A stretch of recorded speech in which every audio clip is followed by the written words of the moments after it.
கிறிஸ்துக்குள் பிரியமானவர்களே, இன்று நாம் தியானத்துக்கு ஆதாரமாக எடுத்துக்கொண்ட வேத வாக்கியம் எஸ்தர் 4ஆம் அதிகாரம் 4வது வசனத்தை பற்றி நாம் தியானிக்க போகிறோம். இங்கே ஒரு பெண்மணியை பற்றி நாம் பார்க்க போகிறோம். எஸ்தர் என்ற மகள் சிறு வயதிலே தன்னுடைய தாய் தகப்பன்மார் இறந்து போனார்கள். மொர்தெகாயா என்ற மனுஷன் அவளை வளர்ப்பு மகளாக எடுத்து வளர்க்கிறார். ஆனால் அவள் கீழ்ப்படிதல் உள்ள மகளாகவும் குணசாலியாகவும் சௌந்தரியம் உள்ளவளாகவும் காணப்படுகிறாள். ஆகாஸ்வேர் என்ற ஒரு ராஜா பாரசீக மன்னரை சேர்ந்தவர். இவர் 127 தேசங்கள் இருக்கிறது. அந்த 127 தேசத்துக்கும் இவர் அதிபதியாக இருக்கிறார். ராஜகுமாரத்தை தேர்ந்தெடுப்பதற்காக நிறைய பெண்கள் இருக்கிறார்கள்.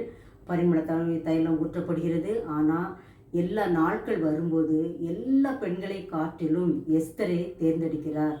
இது எதனால் நடந்தது என்று நாம் சொல்வோமானால், கர்த்தருடைய கிருபை தயவு அவள் மேல் இறங்கியது. அந்த ராஜ அரண்மனையிலேயே ஆமான் என்ற ஒரு துன்மார்க்கன் இருந்தான். அவன் யூத ஜனங்களை அழிக்க வேண்டும் என்று சதி திட்டம் தீட்டினான். இது எஸ்தருடைய தகப்பனார் மொர்தெகாயா என்பவருக்கு தெரிய வந்தது. உடனே அவர் அழுது ரெட்டுடித்தவரா ராஜ அரண்மனையில் வாசலில் காவல் இருந்தார். இது எஸ்தருக்கு அவளுடைய காவல்காரர் மூலமாக தெரிவிக்கப்பட்டது. உடனே அவள் கலக்கம் அடைந்து தூதரை அனுப்பி, இது என் தகப்பனார் எதற்காக இருக்கிறார் என்று விசாரிக்க சொன்னார். உடனே மொர்தெகாய் யூத குலத்தை அழிப்பதற்காக ஆமான் எத்தனப்படுகிறான். மகளிடம் இருந்து ராஜாவிடம் எடுத்து சொல்ல வேண்டும், தயவு கிடைக்க வேண்டும் என்று அவர் அனுப்பினார்.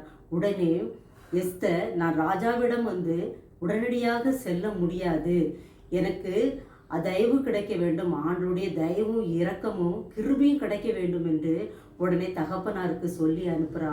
யூத ஜனங்களெல்லாம் 3 நாட்களும் புசியாமலும் குடிக்காமலும் இருக்க வேண்டும், உபவாசம் இருக்க வேண்டும். நானும் என்னுடைய தாதிமார்களும் நாங்களும் உபவாசம் இருக்கிறோம். நான் செத்தாலும் சாகிறேன், ஆனால் ராஜாவிடம் சென்று முறையிடுகிறேன் என்று சொல்கிறாள் எஸ்தர். உடனே எல்லா ஜனங்களும் எஸ்தர் என்ன பண்ணுறாங்க, உபவாசம் இருந்து ஜெபிக்கிறாங்க. நமக்கு ஒரு பிரச்சனைகள் நமக்கு விரோதமாக, நம்ம குடும்பத்துக்கு விரோதமாக யார் செயல்பட்டாலும் நம்ம உடனே அதிரடியாக எந்த முடிவும் எடுக்கக்கூடாது. ஆண்டவரிடம் முழங்கால் படியிட்டு ஜெபிக்க வேண்டும், உபவாசம் இருக்க வேண்டும். ஆண்டவர் நம்மளுக்கு நன்மையை தருவார், எதிரிகளை முறியடிப்பார்.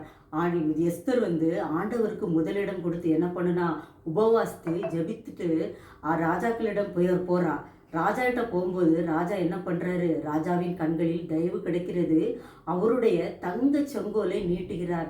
எஸ்தராணியே, உனக்கு என்ன வேண்டும் கேளு, இந்த தேசத்தில் பாதியை கேட்டாலும் நான் உனக்கு கொடுக்கிறேன் என்று அவர் தன் கண்களில் தயவு இரக்கம் கிடைக்கிறது.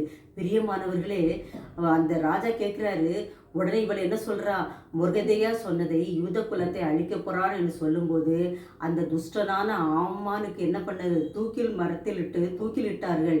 அவன் செத்தான். அந்த எதிரியான ஆமான் அந்த சத்துரு முறியடிக்கப்பட்டது. பிரியமானவர்களே, இதை கேட்டுக்கொண்டிருக்கும் அன்பு ஜனங்களே, ஆண்டவர் நமக்கு எதிராக செயல்படுகிற எல்லாரையும் முறியடிப்பார். நீங்கள் ஆண்டவருக்கு கீழ்ப்படிதல் உள்ள மகளாக மகனாக இருக்க வேண்டும். கர்த்தர் தாமே ஆசீர்வதிப்பாராக.